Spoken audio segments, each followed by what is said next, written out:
Good evening, everyone. Good evening and happy Thursday. Happy Thursday. We're glad, as always, to be here. It's episode 57. A very special guest. Yes. Josie Varga, author, blogger, motivational speaker. I'm going to get into her bio. Stick around at the end of the show when we've said goodnight to Josie, because we have some really exciting things to tell you. One thing I want to do right now so I don't forget, and sometimes I have a tendency to forget, one of the best things about doing this work is the people you meet and the things you receive, the gifts, in exchange for a little advice or some help. And we got this wonderful book, Coloring Order Out of Chaos When Hindsight's 2020. It's by our friends, the Pitts, Chad, and come on now, Chad and Jennifer Pitts, our friends from West Virginia. Chad is an amazing glassblower. I'm trying to get him on the show because he's amazing. So we're going to be coloring this book. So just a wonderful thing. If you need some therapy, some coloring therapy, we're not out of the woods yet. And it's so relevant. Yeah. Oh, it's wonderful. It's got aliens and it's got bees and mandalas and all kinds of cool things, all related to all of the craziness of 2020. So let's roll the introduction, come back, and introduce you to our wonderful guest.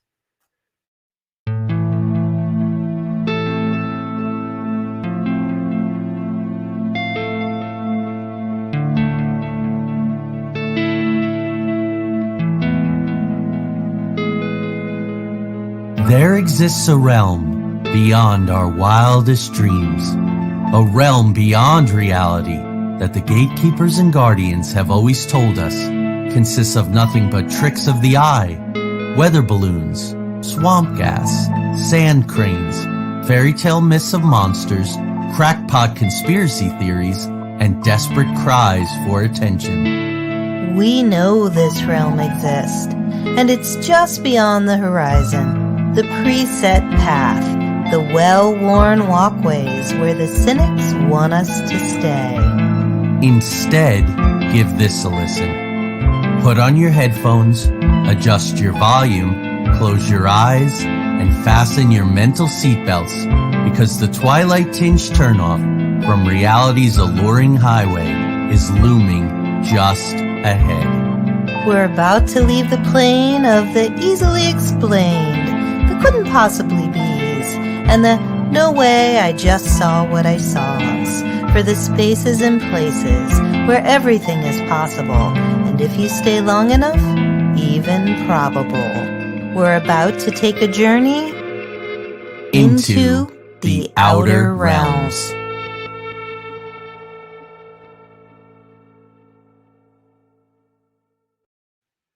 All right. Shout out again to our son Jeremy for composing the music for the opening. We're super grateful. Let me get to the bio.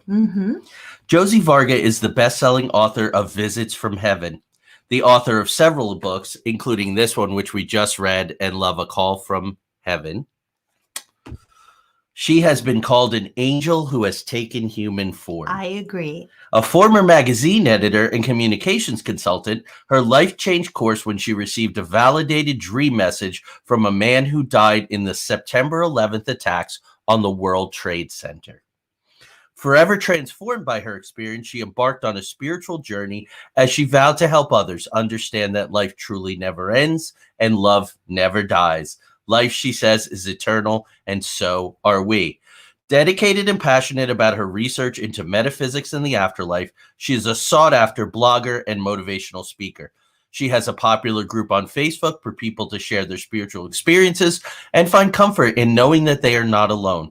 With several other projects in the works, she is currently working on a television pilot based on her book, Visits from Heaven. Josie lives in Westfield, New Jersey. Let's welcome New Jersey into the house. I am a Jersey boy. Whoops. Hi. Hello. Hi, Josie. Hi, guys. How are you? We're excited to have you on the show. Yes. Yeah, Josie girl, as you put it. That's right. So we always like to start our show, Josie, particularly for people that we know, talking about how we met.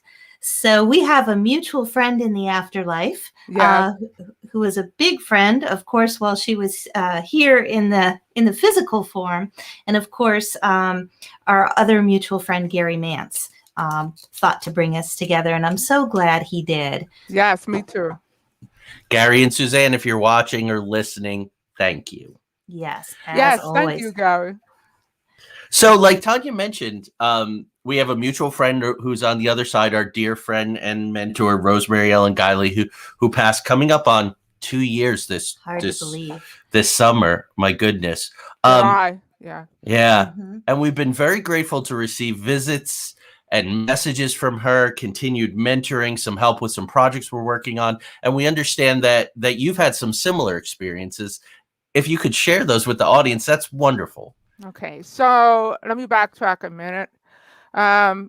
She passed away in July, and I had injured my shoulder. So I was scheduled to get an MRI done because they suspected that I had a tear in my rotator cuff. Now, normally when I go for an MRI, guys, I'm nervous. And I hate being in a closed MRI, okay? But on this particular day, I was unusually calm. So I get to the hospital and I asked the technician if she could give me blinders, so it'd be more calm. So she gives me the blinders. She puts me into the machine, and a short time later, she pulls me out of the machine, takes my blinders off. I look at her and she says, Josie, the machine is indicating some kind of a contact. Okay, contact. Okay, I didn't think of it of anything at the time. And she said, do you have any metal on you or anything? And I said, no. So she checks me, puts me back in the machine. When she put me back in the machine the second time, I suddenly saw Rosemary in my mind's eye. And Rosemary didn't say anything to me. She was just smiling, like very happy and smiling. And I just sensed her presence, But at the same time, she just died a month before.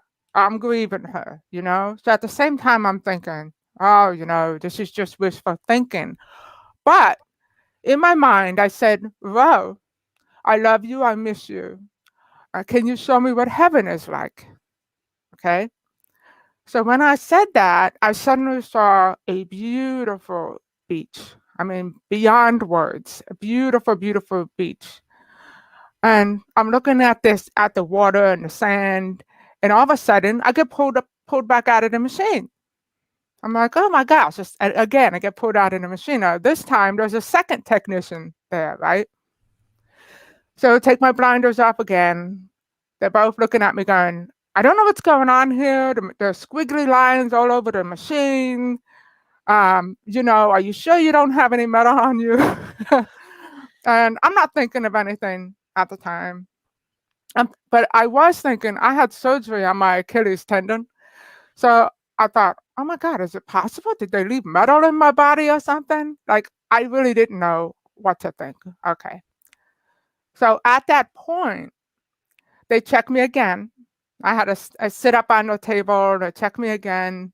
The second technician looks at me and says, I don't know what's going on here, but I saw a dark shadow over there.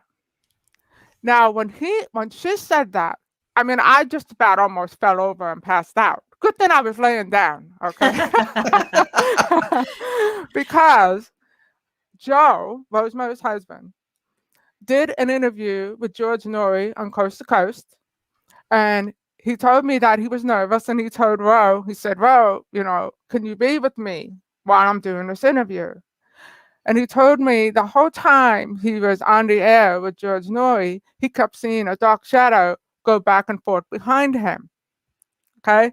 So that day, when that technician said, well, I don't know what's going on here, but, I saw a dark shadow over there. In my mind, I'm like, oh my God, it is Rosemary, So, but I didn't say anything. So then she puts me back in the machine. Okay? This time, as soon as she puts me back in the machine, I saw Rosemary again. But Rosemary was laughing, guys, laughing. She was looking at me, going, "Ah ha ha, Josie," and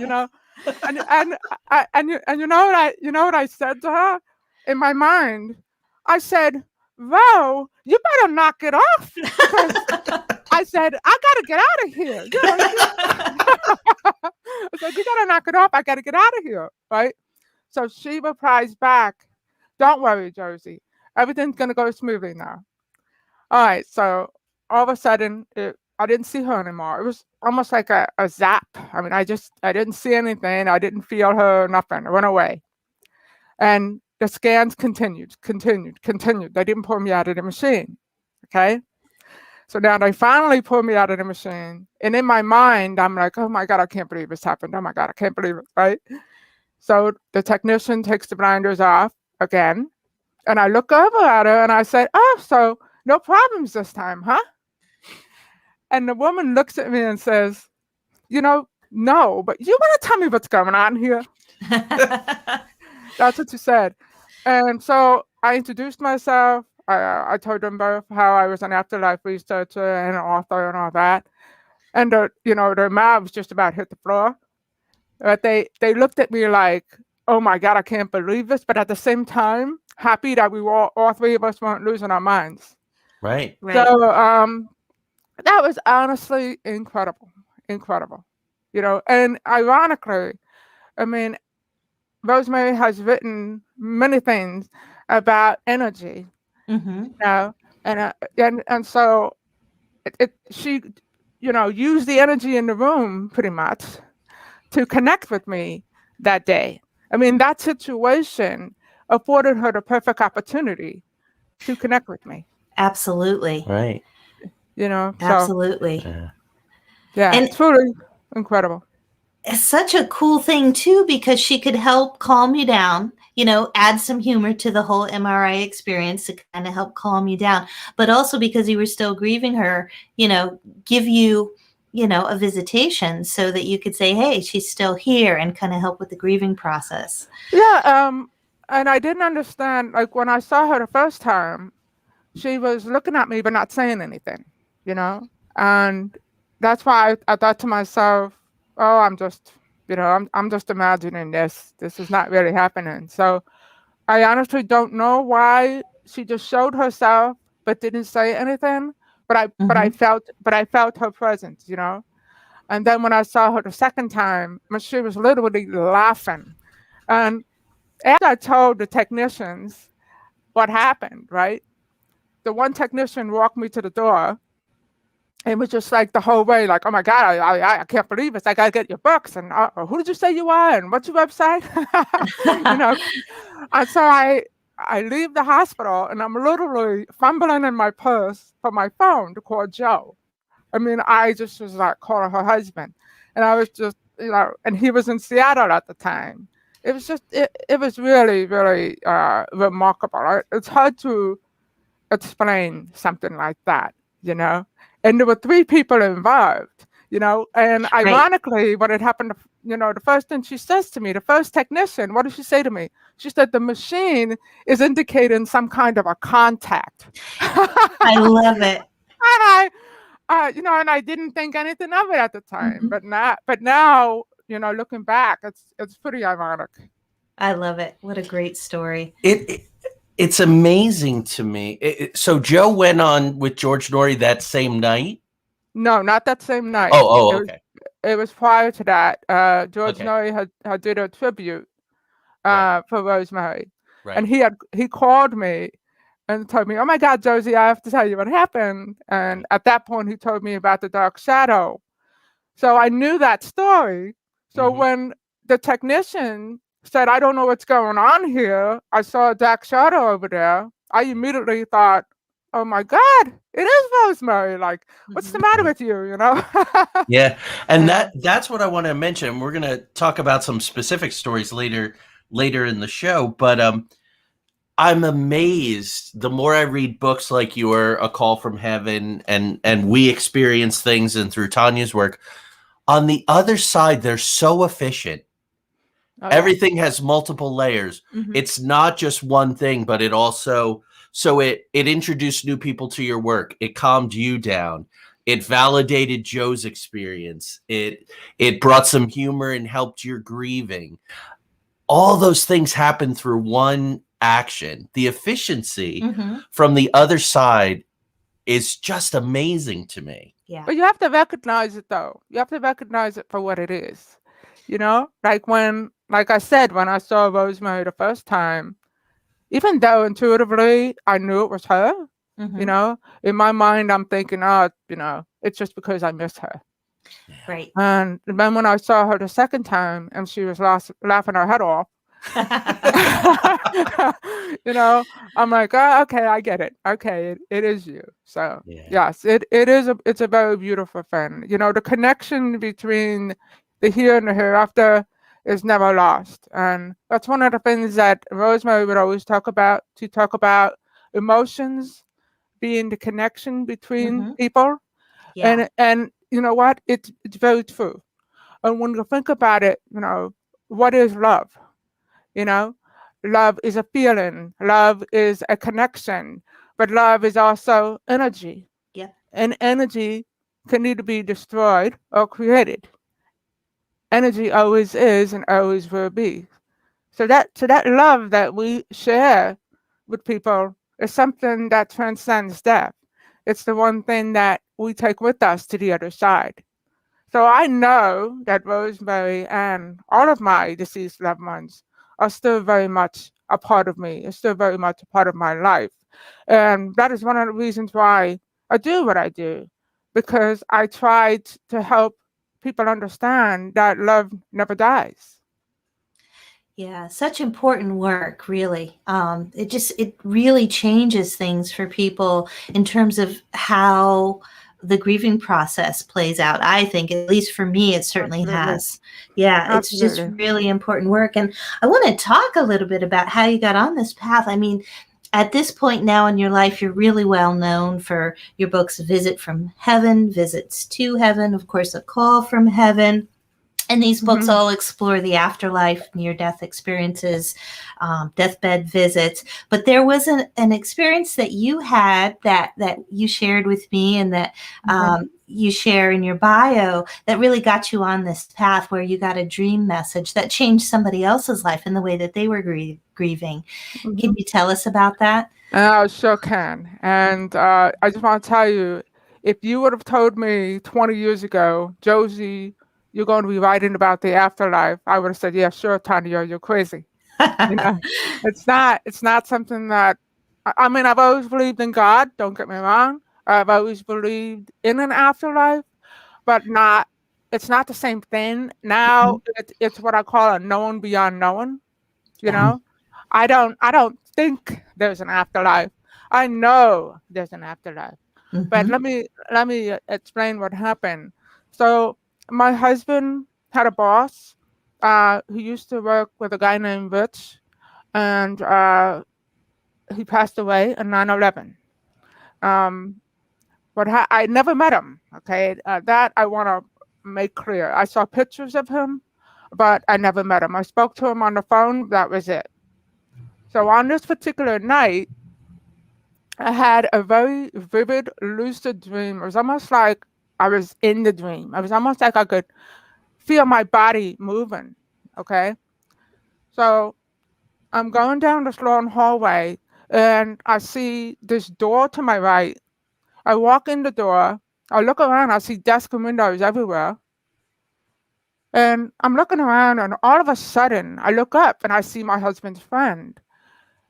And he looked at me and he said, Josie, thank you for mentioning me in your book. And what he meant by that, I'd written a book called Footprints in the Sand, where I talked about my life growing up with cerebral palsy.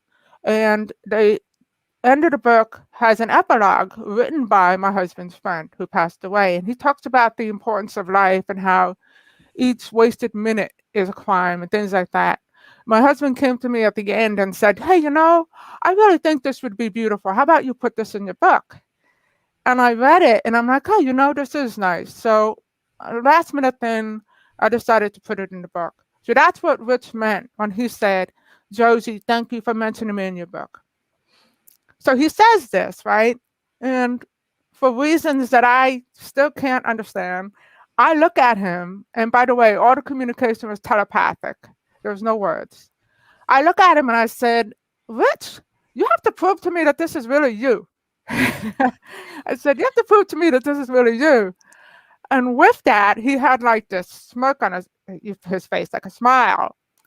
And he walked over to a desk and he picked up, it looked like one of those Motorola flip phones, you know, remember those? So he picks up the phone, he shows me a picture of him, his wife, and his son. And he says, Josie, Boston is okay. Now, Boston is okay. And at that time, I understood that this was a message that I needed to get to his wife. I knew that this was a message he wanted me to get to his wife, but I had no idea why. Okay.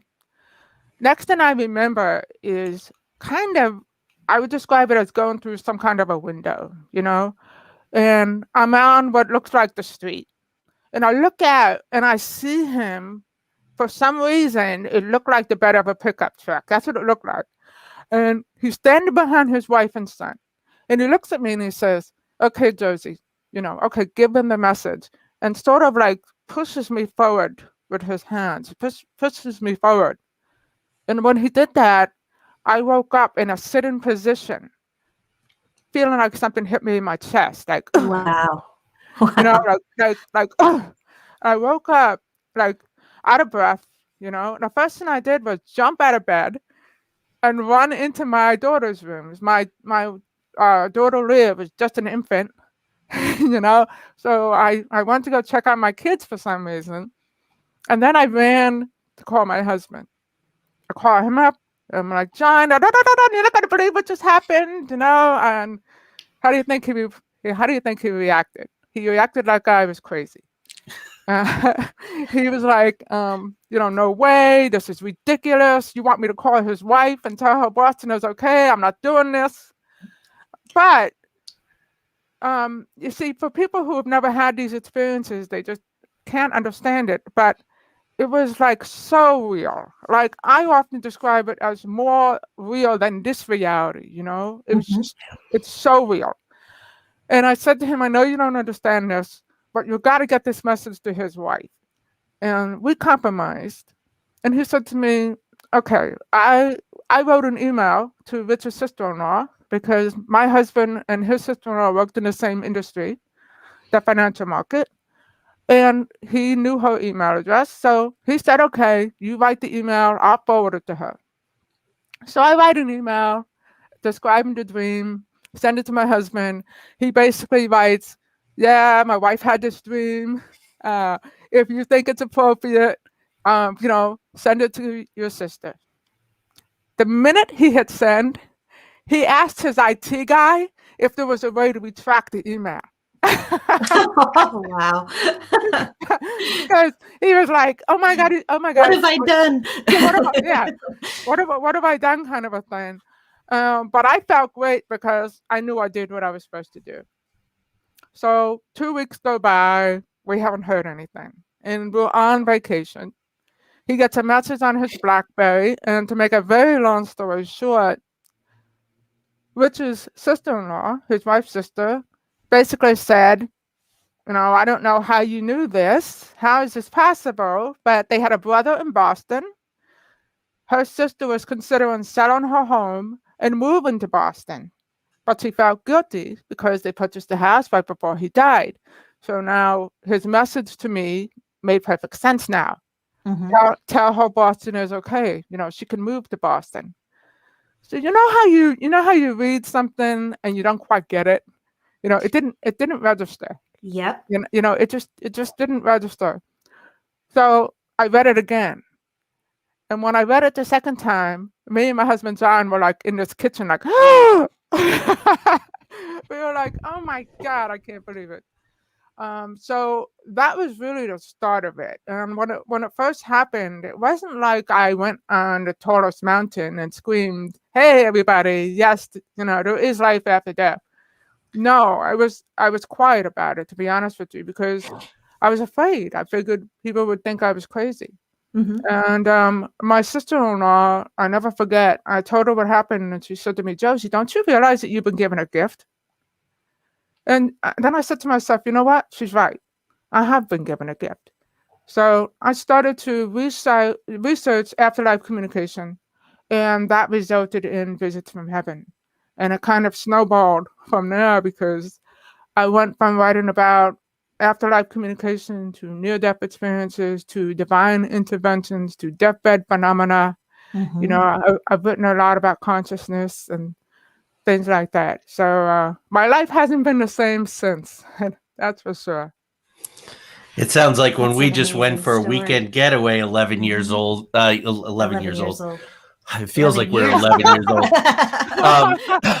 11 years ago, and we were seeing this thing, and it turns out that we made contact in another dimension. And again, our life was, if somebody had told me that this is what we would be doing, it's looking like this is going to become our life almost full time, probably in the next year. And so it just, I know what you mean. It's answering that call. So let's, for our audience, this is a growing field, and thank goodness. In a couple of weeks, we're going to have some researchers on also talking about life after death from psychological and scientific perspectives. And I feel great that this is becoming more mainstream. So let's start with, what is a deathbed visit?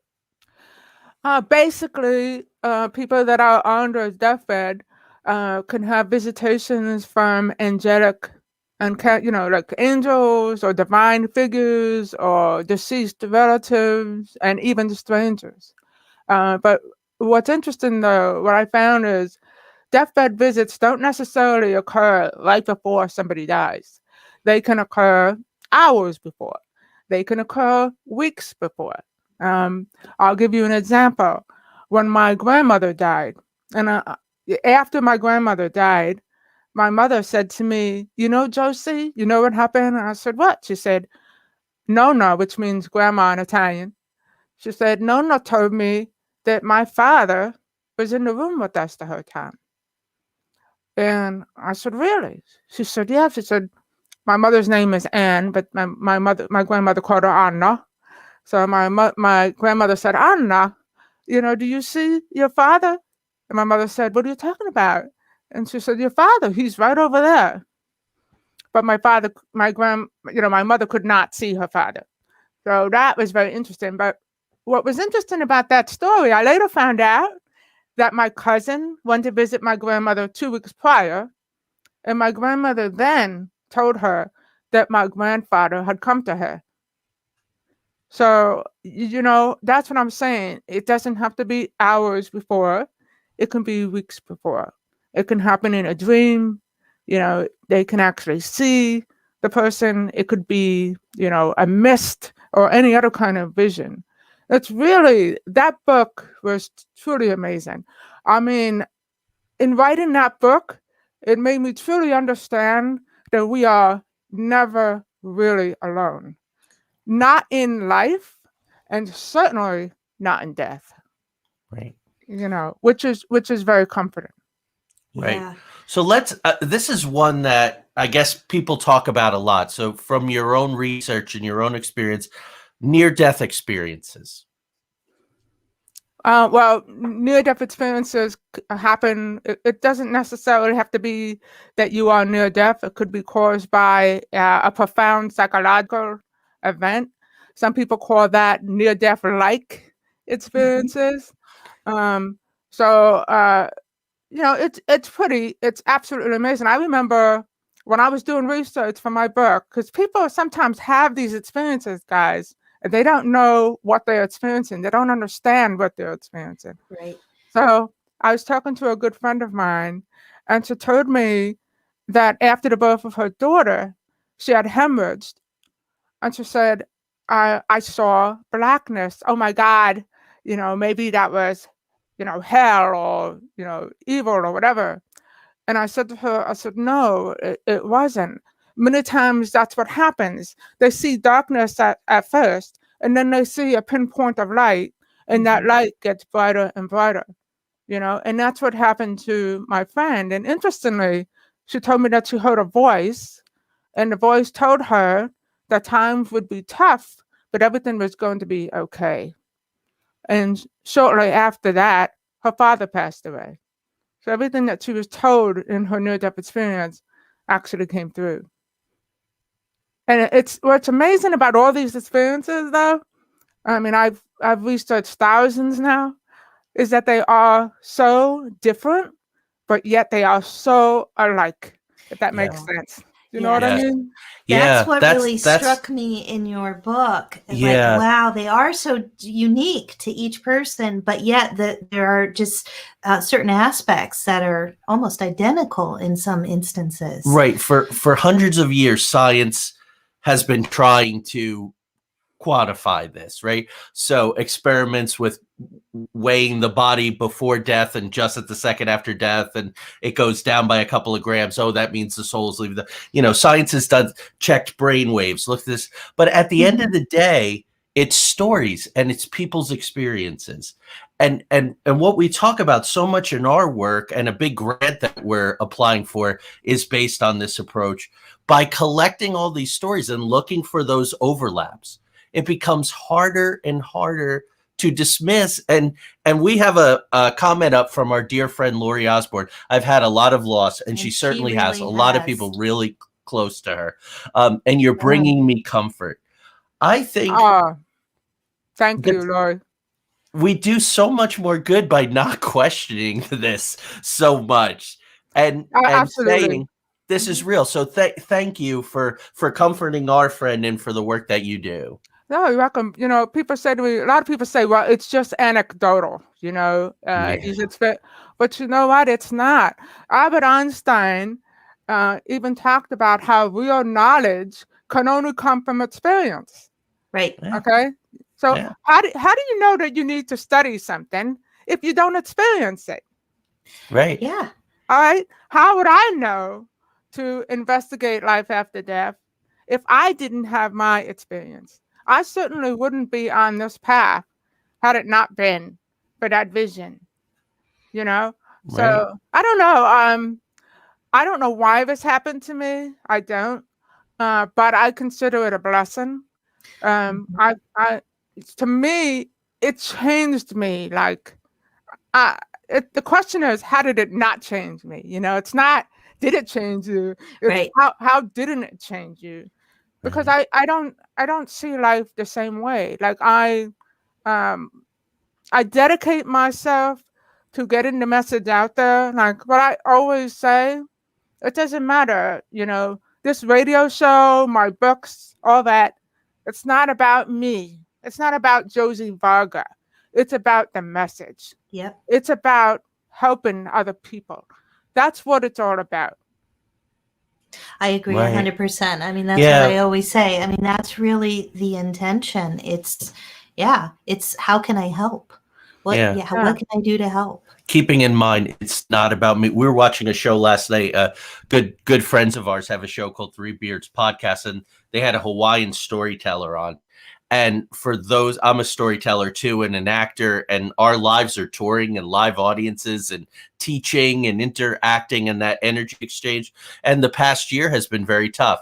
And some of us have said, well, I'm going to use the internet and I'm going to keep telling stories. And and some people are like, oh, it's not the same. And if I have an audience, I don't want to do it. And this man had this moment of crisis early on, and he heard this voice in his head, and it said, it's not about you.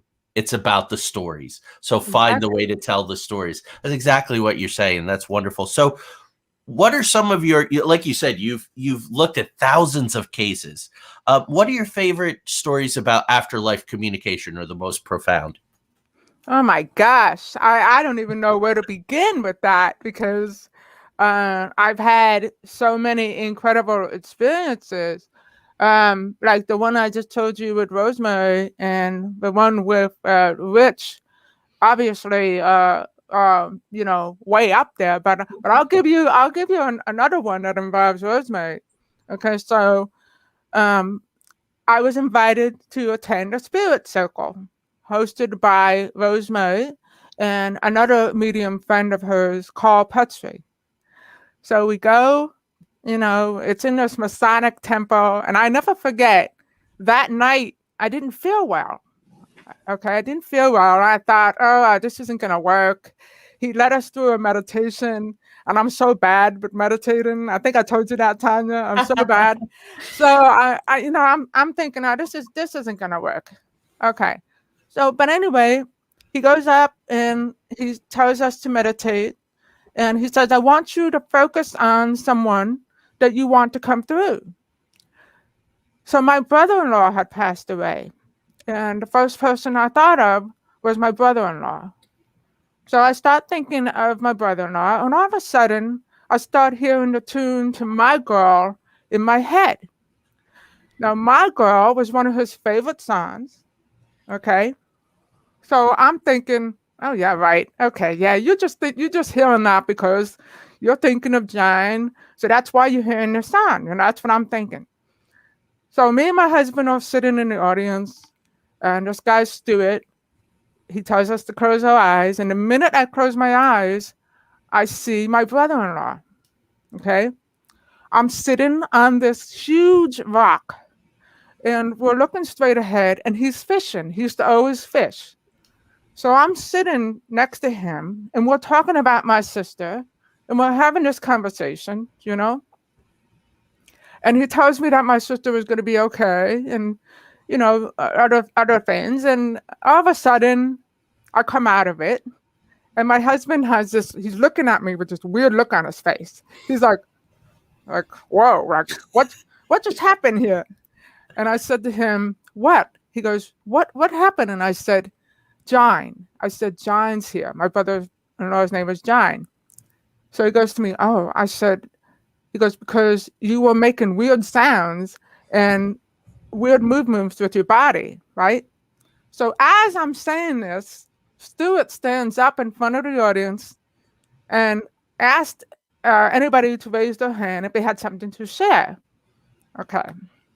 Well, the woman directly behind me, who I didn't know, raises her hand and says, yeah, I smell cigarette smoke. Why do I smell cigarette smoke? Well, oh my God, I just let out this huge because I have to backtrack for this one, but this is a good one. So about 5 days after my brother-in-law died, he died from lung cancer. He was a heavy smoker. Okay, he was a heavy smoker. So 5 days after he died, I went food shopping. I went to bring the food into the house, and all of a sudden, I could smell cigarette smoke. None of us smoke. Just, the windows were not open, and I immediately knew, oh my God, it's John. So I yelled for my daughter, Leah, to come down. She comes running down, and I'm like, Leah, I don't smell it anymore, but I smelled cigarette smoke, and I think it was Uncle John. And she goes, oh, it's okay. A few days later, I don't know where I was, but my daughter calls me up. She says, Mom, I'm in the bathroom, I'm putting makeup on, and the whole room smells like cigarette smoke. She says, I know it's Uncle John. So that was that. All right, this gets better. Short time after that, she's doing a benefit for the homeless, okay? She's doing a benefit for the homeless. And that required that they slept all night in sleeping bags outside of a church. And in the morning, they went into church to participate in Mass. And so they went up to get the Holy Communion, and they went back to their pews. And my daughter Leah was praying, right? And as she's praying, she's talking to her Uncle John, saying, Uncle John, I miss you, I love you. And as she's talking, as she's saying this, her friend Megan is kneeling next to her, right? And Megan's tapping her on the shoulder the whole time going, Leah. And Leah's like this, what? Like, what? And she says, I smell cigarette smoke. Why do I smell cigarette smoke? And my daughter Leah was like, oh my God, I can't believe this. Okay, so that's number 3. And then that night at the temple, when that woman directly behind me said that she smelled cigarette smoke, I couldn't believe it. So then, Stuart said, oh, this is Josie Varga. Come up here, tell us all what happened. And I told the audience, and everybody in the audience was just amazed. So that was truly an incredible experience. I'm actually writing about that in more detail in my next book. Like you cannot make stuff like that up. No, and it's hard to dismiss. And it seems cigarette smoking songs are two really good way. Have you found that in your research, the prevalence of those two things? Oh yeah, absolutely. And remember I said about My Girl, okay, because that was his favorite song. When he was on his deathbed, I sang that song to him. I started singing it. I don't have a good voice, by the way. I have a horrible voice. But I was singing a song to him, and my sister-in-law joined in. And another time, I hummed the song to him. So right after his death, my husband looked at me and said, "Oh, honey, I asked John to send you a sign." And I laughed because I was like, "Send me a sign? What about you?" You know? But right after that, we went to, it was a Rite Aid, a local Rite Aid. We pulled into the parking lot, right? And there's an F-150 pickup truck, Ford 150 pickup truck. My brother-in-law had a blue Ford 150 pickup truck. There it is, a blue Ford 150 pickup truck. Guess what the license plate said? My girl? My girl. Oh, I love it. I mean, oh my God. I was just like, I couldn't even get my phone to take a picture because I was just like, it was amazing. And those moments are when you have that, and you just know that it's them reaching out they're just amazing moments. Yeah. And like what are the chances? Right. What are the chances that something like that would happen? So yes, I've had a lot of incredible experiences, and I have to say that each time I have these experiences, I'm just as amazed, it never ceases to amaze me. And then there's always that part of me, I'm only human. So there's always that part of me that says, oh, well, maybe it's just wishful thinking. But deep down inside, I know it isn't.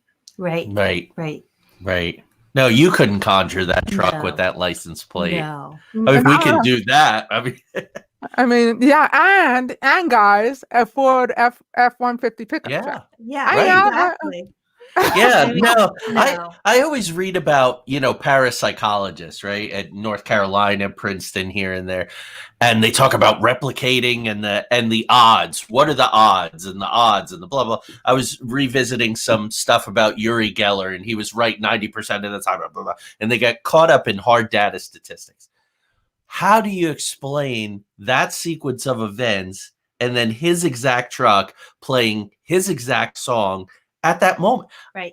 How could you even begin to calculate the probabilities of that? I mean, I'm from Jersey. Are you?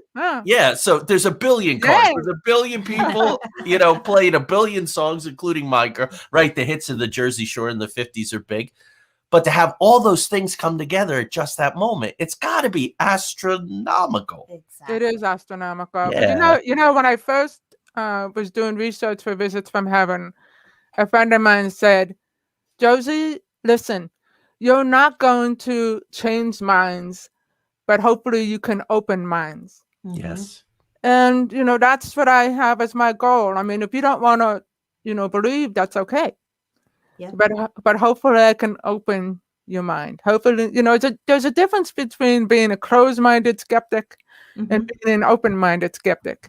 Okay. I actually consider myself a skeptic because I don't believe in everything out there.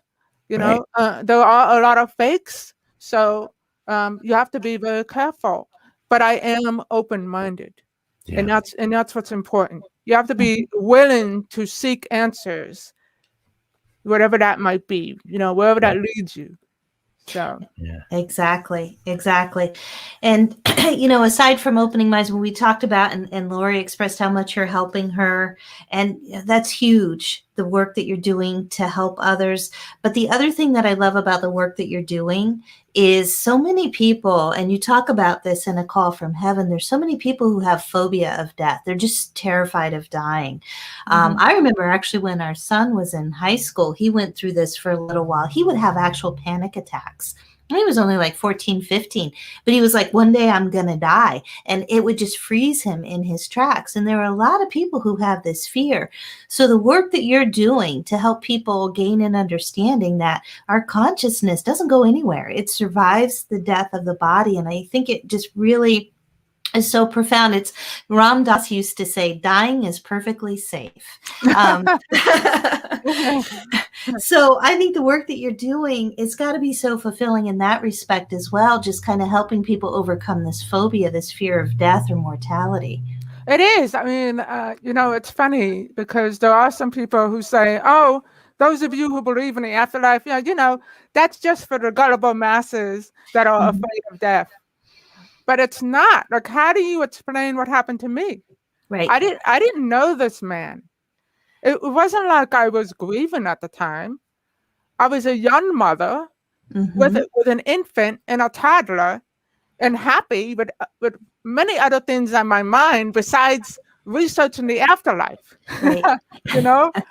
I had no reason whatsoever to do what I did. So that whole theory about it being for the gullible masses, well, that doesn't apply to me. And I'm very, I'll give you an example. I got a message from a woman who told me that her husband had passed away, and she had just finished reading a call from heaven. And she said, I just want to thank you for the peace I'm feeling tonight. And, you just can't get better than that. No, you can't. No. So we often dream of loved ones. That's been my connection. All four of my grandparents, when they passed away, within weeks or months, they brought some kind of dream to me. Some more profound than others. One, my grandfather showed up and he had no nose, and I didn't Really? yeah. And I went to my aunt, who always, we know when my aunt is around because we always smell cigarette smoke. Yeah. Also from Jersey, North Jersey. But our Antoinette, a mentor. But I went to Antoinette and I said, so I had this dream of Grandpa and he had no nose. And she said, well, Joseph, she said that was a confirmatory thing, right? And we're going to talk about with the roses in a little bit. But she said he had a terrible nasal infection and it was eating away the cartilage and all inside of his nose. Okay. Nobody knew that. So Grandpa went, Joseph's probably a little more cynical than he is skeptical. So I'll appear to him. He'll go to Annette. Annette will explain it to him and he'll know it was really me. And the message that he get, and that was the only time, right? Grandpa Medea has... That was it. And that was way before I met you. Yeah. I've met Joey's other grandpa died before I ever met Joey. I've met him many, many times. Yeah. But not your other grandpa. No, he just came. He had a message for me that was very personal to me and went out of his way to make sure that I knew it was really him with this piece of data that nobody knew. My aunt and my dad. But Joe, if you didn't go to your grandmother with that piece of information, you wouldn't have known what that meant. Right. So he must have known that by appearing to you that way, you would go to your grandmother. Yeah. It's just like I often said to myself, why would my husband's former boss and friend come to me, a woman that he'd never met, rather than going directly to his wife?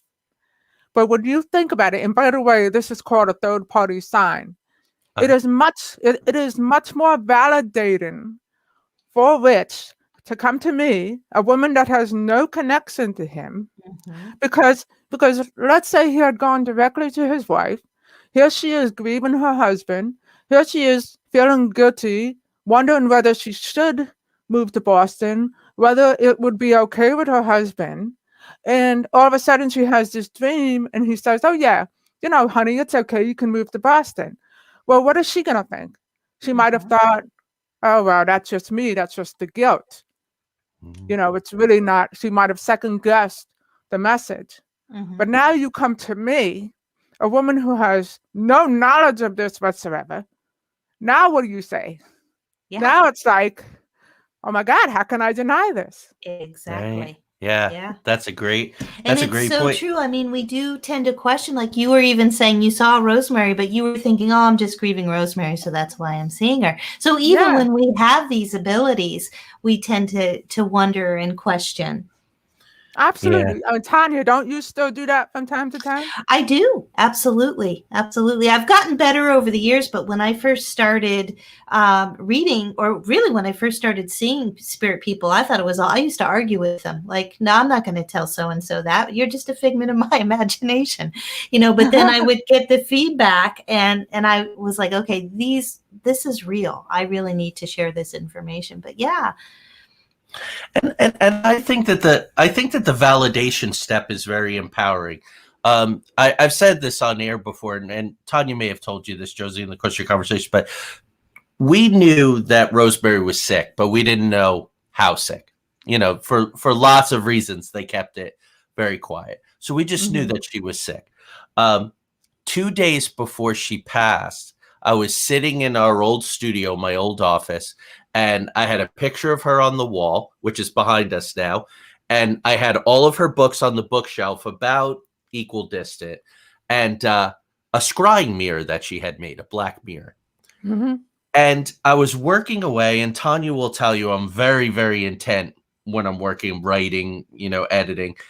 And something told me to look up, and I fought it. I said, I'm not going to look up. I'm busy. Leave me alone. Just whatever. It was one of the 1,000 personalities that inhabit my skull.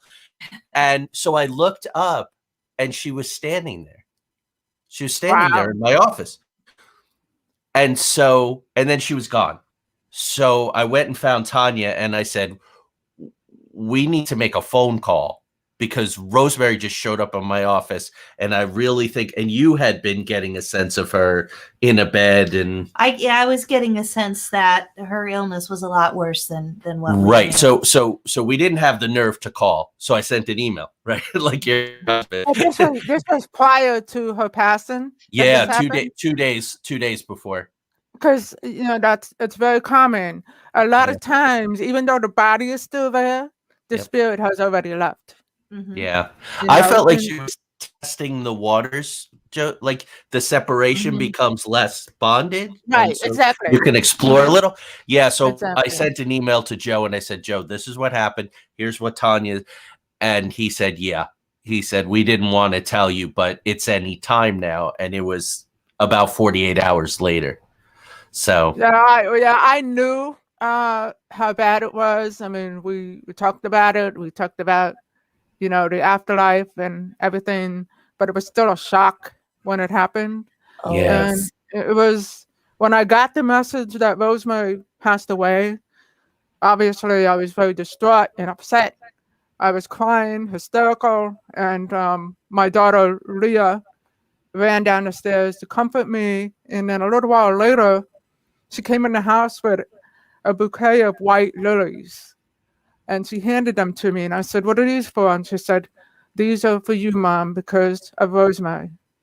And oh my God. So I took the flowers and I'm crying. And I heard Ro say in my mind, I love you. And when I heard that, my response back to her was, oh, Ro, you got to do better than that. You got to give me something.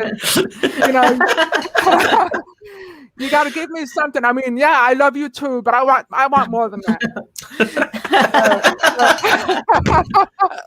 And then I got the MRI experience a month later. So. Oh my gosh. I remember the day I found out she passed, I got a quick visitation. I was in my car. I think Joey had called me and let me know because I was away at a training. And I looked over in the passenger seat of the car, and there she was, and she just smiled, and she said, "Tell Joe I'm okay." Oh, and it was amazing. And then she was gone. Yeah. But thankfully, I've had many, as have you, many visitations. I mean, she really hasn't gone anywhere. No. So Josie, this book is so profound. But the things that really strike me are someone who has a dream of a loved one who's died, but they didn't know they died. Can you share a story or two about that? Okay, I'll share one that's very personal to me, and then I'll share one from the book. I had to go to a party over a friend's house, and I walk in, and there was a woman there named Lori, and Lori comes up to me and says, "Who's Carmine?" And I looked at her and said, "What?" And she said, "Who's Carmine? There's a Carmine here. Who's Carmine?" And my father is Carmine. So I said, "My father?" And she said, "Is he on the other side?" And I said, "No." And she said, "Well, then it's not him." She said, "Who's on the other side named Carmine?" And I said, "My uncle." So she said, "Oh, okay." And then it was amazing. It really was. She looked at me and she said, "He wants you to tell his son that Lynn is not alone." Okay, well, Lynn was his wife and she was in the hospital dying from lung cancer at the time. Okay, so that was that. And the following week, I had this vivid, lucid dream again. And in the dream, I'm walking down this long hallway and it looked like a hospital. And all of a sudden, I go into this room and I see my Uncle Tony lying on a hospital bed. So I look at him and I'm like, "Uncle Tony, what are you doing here? You know, you're dead," kind of thing. And he opens his eyes and he looks at me and he says, "Oh," he sits up and he says, "Of course I'm not dead." He said, "You know how much I miss you." And then after that, I had a strong sense that there was somebody else in the room with us, that he wanted me to know that there was someone else in the room with us, but I didn't know who that person was. Okay. So the dream ends. I go on to my Visits from Heaven page, my group on Facebook, and I write to the members and I said, "Yeah, I had this dream and I know my uncle wanted me to be aware of another person in the room with us, but I don't know who that person was." Okay. 1 hour later, I got my answer. My cousin Maria, my Uncle Tony's daughter, called me to tell me that Lynn, the woman I spoke about before, passed away in the middle of the night. Now, what was amazing is Lori, 1 week before, said that her father-in-law wanted his son to know, she's not alone. And then she died a week later. Wow. Okay. But that meant a lot to me, that experience. But A Call from Heaven, there are a lot of incredible experiences in there, but there's something called a Pekingarian experience. And what that means is it's cases where, those on their deathbed mention seeing people that they didn't know already died, which is amazing. So there's a story that Dr. Bruce Grayson reported in one of his studies. And it's a little boy named Eddie Cuomo. And Eddie Cuomo has these really high fevers. He's in a coma. And he finally comes out of the coma. And his mother and father are there. And he looks at his mother and father and he says, "Oh, I saw Grandpa Cuomo.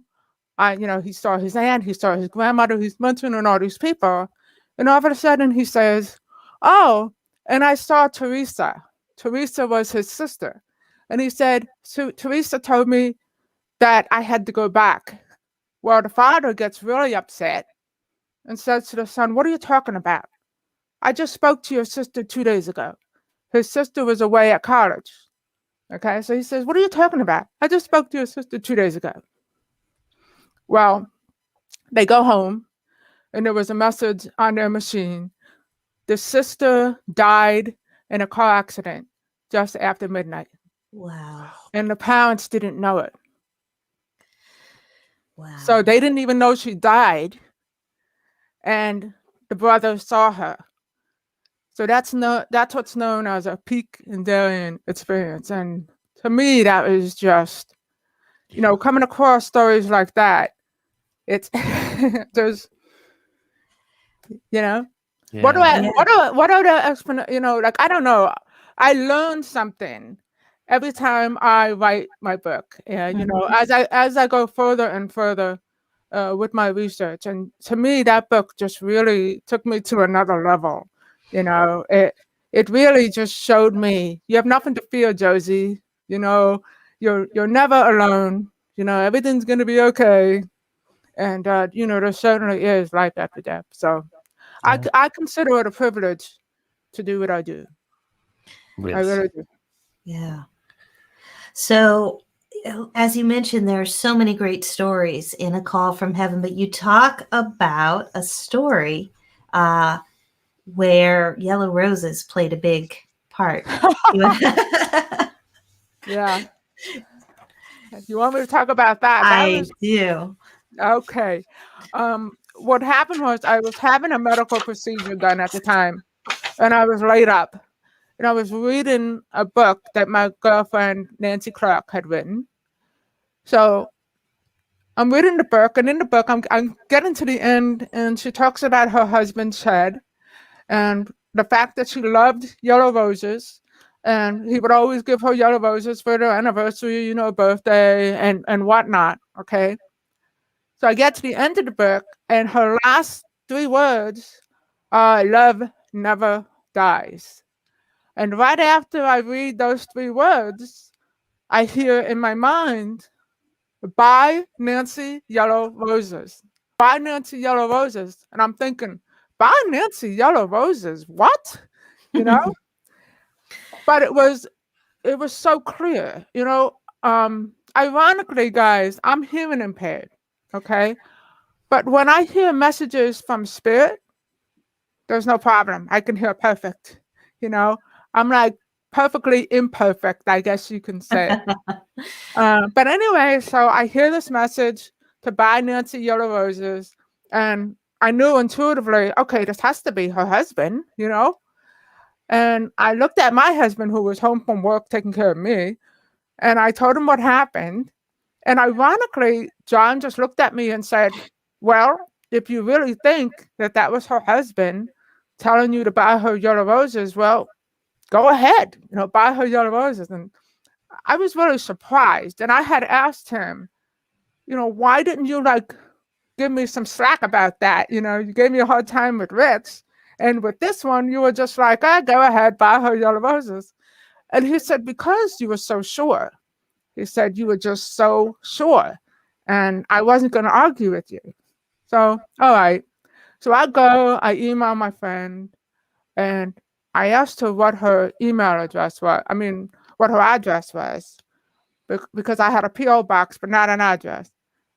And in response, she didn't give me her address.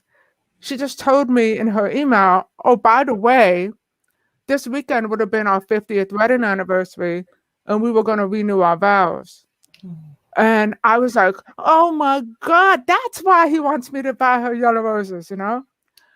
So I wrote her again, and I'm like, "Listen, Nancy, again, can you please tell me what your address is?" Not telling her why.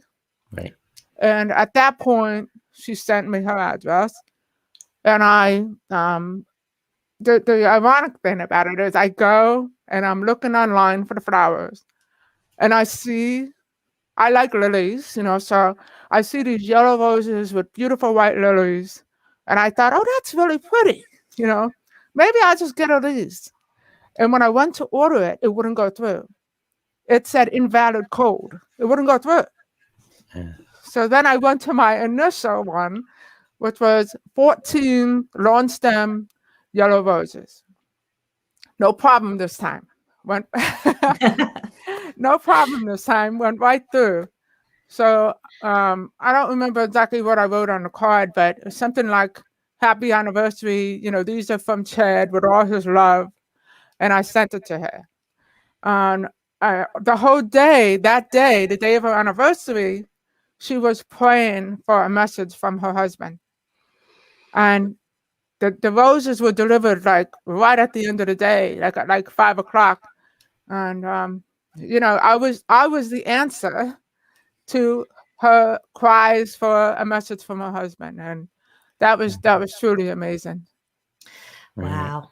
So we kind of save this for the end. And when we were talking before the show, you asked a question, and I think I may have the answer. But anyway, so your book arrives in the mail, right? Gary and Suzanne from Manson Mitchell say, you really need to connect with Josie. Tanya, of course, connected with you. You send us the book. Tanya has started to read your book. She's been reading it for a bit. And I go into her office to visit her, and she says, look, I've had this message from Rosemary. This was the beginning of February. Mm-hmm. She says, on Valentine's Day, we need to send a dozen long stem red roses to Joe from her. And the card needs to say, love, Rosemary. Now, I'm a bit of a tightwad with the wallet and everything. And, you know, roses on Valentine's Day are expensive. I don't do that for my wife. I didn't question it. So same thing as your husband. I didn't question it. I said, if that's what we need to do, that's what we will do. Well, later that afternoon, I go into the bedroom and Tanya has your book and she reads that story of Nancy and the roses within hours. Now, the week before Valentine's Day comes, I never wanted to disappoint Rosemary in life. I certainly don't want to disappoint her in death. Oh, you better not. Right. So I said to Tanya, on February 9th, I'm going to call the florist. I'm going to make sure it's all taken care of, blah, blah, blah. There was an issue with the address, also similar. And I'm on the phone with the girl and I tell her, look, our friend passed. And so she's going out of her way to help. And I'm saying, okay, I want this and that. And she says, you want cellophane? No, not cellophane, paper. And I want the baby's breath. Yeah. Do you want some green in it? I'm like, I don't know. Yes. Okay. Put some, I'll leave that to you. So I get all done. The girl takes care of it. I get the bill. I figure what the bill's going to be, whatever. I put it on some credit card. Don't think about it. And I go to tell Tanya. And she said, Rosemary. I said, I think I got it right. And she said, Rosemary was taking care of it with you the whole time. And I didn't feel that. Like, I didn't feel like I was possessed. I didn't feel like these weird thoughts were coming in. Right. It was so seamless. Right. But it was so Rosemary. Well, here's I think the kicker, Josie. An hour later, I had been reading your book now. It had been a couple weeks. Tanya was done. And I opened it up and it was Nancy's rose story. Really? Yeah. So it was like bookend synchronicity. So when we were talking to you about the show and you said, I wondered why Rosemary didn't call me to send the flowers. She did. She did. Because you confirmed the whole you confirmed the whole thing. You were part of the team. Yeah. Absolutely. I'm honored. I'm honored. Yeah. Yeah, I think that's it. So we're just about out of time, but Tanya just wants go ahead. No, I was just going to say you're working on something really exciting right now. So do you want to share with us a little bit about the book you're working on right now? Well, the book I'm working on right now is pretty much a compilation of all of my research over the years and pretty much presents my case for an afterlife.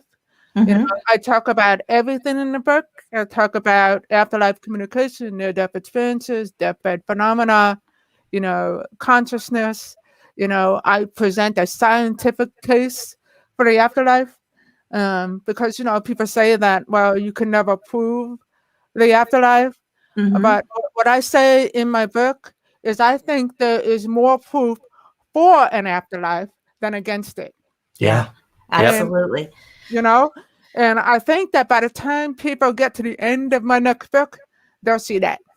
Awesome. Oh, that's awesome. That's amazing. So we'd love to have you back on when the new book comes out. Anytime, guys. Anytime. That'll be great. Please tell the audience website where they can get your books, anything where they can see your work or contact you, anything like that.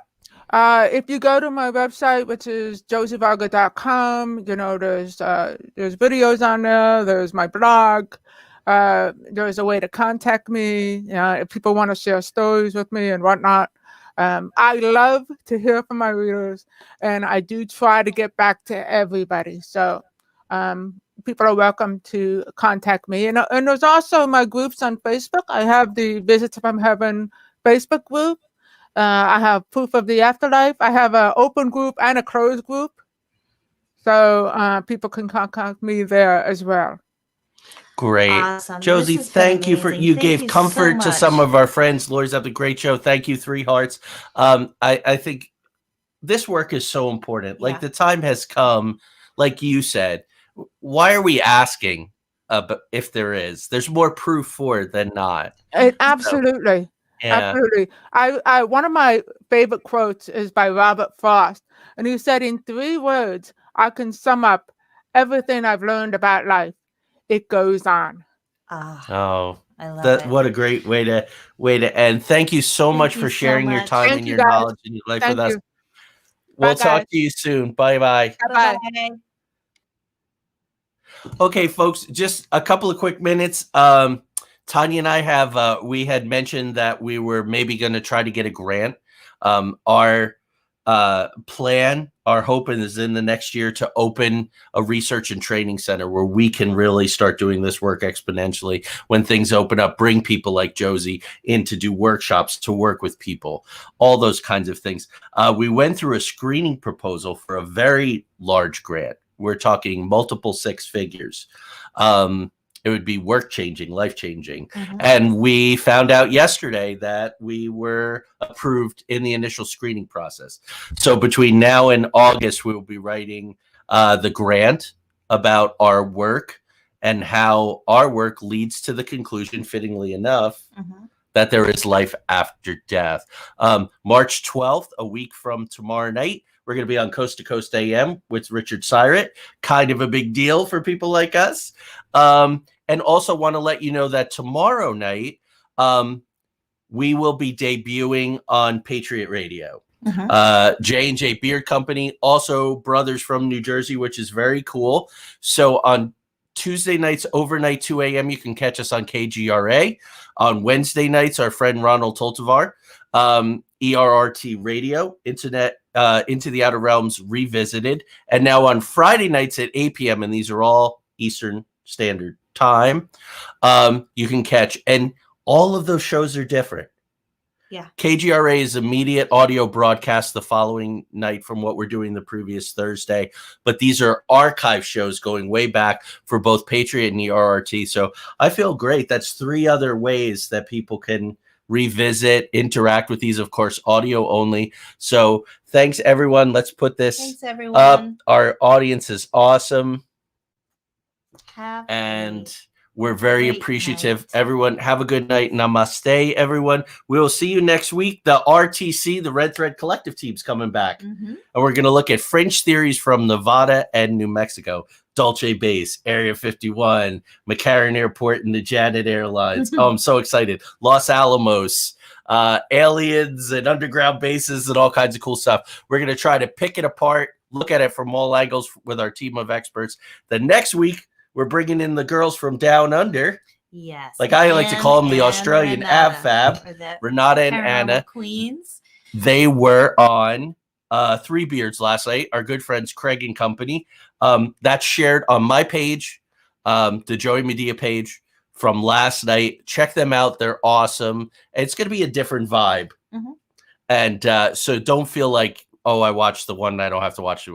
Watch them in all their crazy glory. They're wonderful. I think that this is a new viewer, Christine. Thank you so much. We appreciate it. Everyone, have a wonderful night and a terrific week. And we'll see you next week. Join us because you never know what you're going to find when you journey into the outer realms.